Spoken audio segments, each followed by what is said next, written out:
బంగ్లాదేశ్లో విచిత్రమైనటువంటి ఉద్యమం అని చెప్పాలి. తాజాగా జరుగుతున్నటువంటిది యూనస్ ప్రభుత్వానికి వ్యతిరేకంగా జరుగుతున్నటువంటి ఉద్యమం పతాక స్థాయికి చేరింది. చివరికి యూనస్సే తట్టుకోలేనటువంటి పరిస్థితి. మొన్న రెసిగ్నేషన్ డ్రామా ఆడాడు. అదే సందర్భంలో ఇప్పుడు భారత్ని ఏలెత్తి చూపెట్టడం ప్రారంభించాడు. అందులో ఎస్పెషల్లీ వార్లైక్ సిచ్యుయేషన్, నా చేత రాజీనామా చేయించడానికి భారతదేశం వైపు నుంచి కుట్ర జరుగుతోంది అన్నటువంటి ఆరోపణ చేసుకొస్తున్నాడు.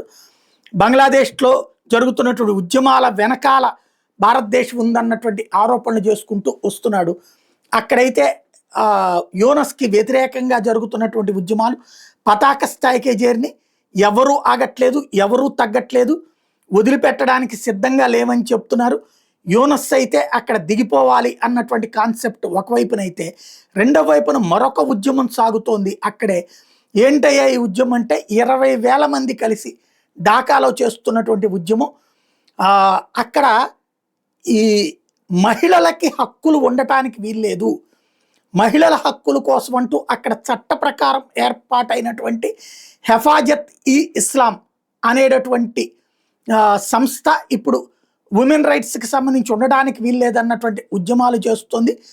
జెండర్ లా ఎత్తేయాలట. అక్కడ మహిళల కోసం ప్రత్యేక హక్కులు కల్పిస్తూ తీసుకొచ్చినటువంటి కమిషన్ని, law reform commission, gender law reform కమిషన్ని ఎత్తివేయాలంటూ ఈ హెఫాజత్ ఈ ఇస్లాం ఉద్యమం ప్రారంభించింది.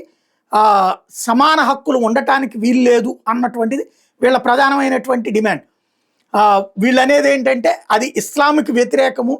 మైనారిటీలైనటువంటి మహిళలు, అలాగే మైనారిటీలైనటువంటి హిందువులు, వీళ్ళందరికీ కూడా ఈ హక్కులు వర్తిస్తాయి కాబట్టి తీసేయాలంటూ విచిత్ర ఉద్యమాన్ని తెర మీదకి తీసుకొచ్చారు.